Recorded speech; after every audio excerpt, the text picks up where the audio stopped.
دیکھیے ہمارا جو ٹارگٹ ہے نا بہت ہی بڑا ہے، بہت بڑا ٹارگٹ ہے، ہمارا ہدف بہت بڑا ہے۔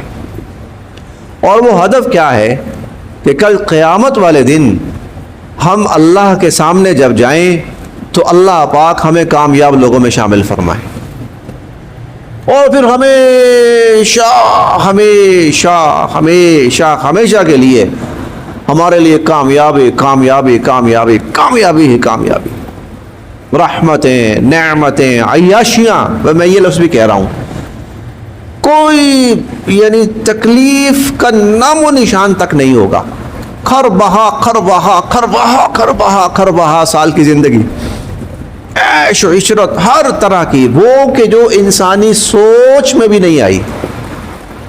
یہ ہمارا ٹارگٹ ہے۔ اس ٹارگٹ کے لیے، اس ہدف کے لیے جتنی محنت کی جائے کم ہے، اور جتنی بڑی قربانی دی جائے وہ کم ہے۔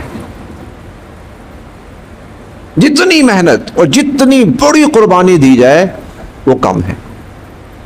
ہم کچھ نیک لوگوں کے واقعات پڑھتے ہیں، انہوں نے ایک طرح سے دنیا کو حرام کر لیا تھا اپنے اوپر، کہتے تھے یہ سب وہاں جا کے حاصل کریں گے، اپنی چھوٹی سی چھوٹی دنیاوی خواہش مار دی تھی، کہتے تھے یہ سب وہاں جا کے حاصل کریں۔ وہ حرام نہیں تھا، جائز تھا، لے سکتے تھے، لیکن وہ کہتے تھے یہاں عیاشیوں میں نہیں پڑنا۔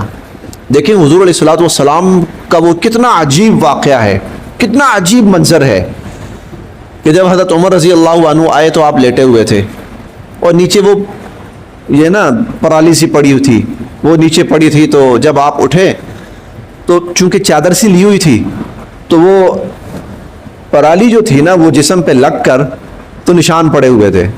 حضرت عمر رضی اللہ عنہ دیکھ کر نا رو پڑے۔ کہا عمر کیا ہوا؟ اللہ کے نبی قیصر و کسریٰ کے حکمرانوں کو دیکھیے، کیا عیش و عشرت، سامان، عیاشی، سب کچھ، اور آپ اللہ کے نبی، اور کتنا بڑا مقام، اور زمین پر اور جسم پر لیٹنے کی وجہ سے نشان پڑے ہوئے ہیں۔ آپ نے فرمایا عمر، اللہ نے ہمیں ہمارے لیے جنت رکھی ہے،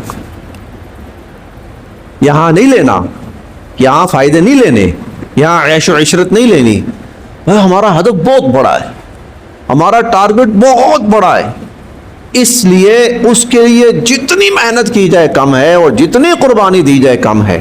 اس لیے ایک جملہ ہے، وہ حدیث نہیں ہے، جملہ ہے کسی نیک بندے کا کہ اعمل لدنیاک بقدر بقائک فیہا، اس دنیا کے لیے اتنی کوشش کر جتنا یہاں رہنا ہے، وعمل لآخرتک بقدر بقائک فیہا، اور آخرت کے لیے اتنی کوشش کر جتنا وہاں رہنا ہے، آخرت کے لیے اتنی کوشش کر۔ ہمارا ہدف وہ ہے، ہمارا ٹارگٹ وہ ہے۔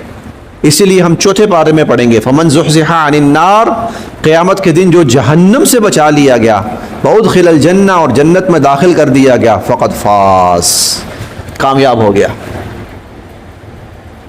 کامیاب۔ یہ کامیابی ہم نے حاصل کرنی، یہ ہمارا ہدف ہے۔ اور یہ کیسے حاصل ہوگی؟ والذین آمنوا وعملوا الصالحات، ایمان اور اعمال صالحہ، اس کی تفصیل چلتی رہے گی انشاءاللہ پورے قرآن کریم میں۔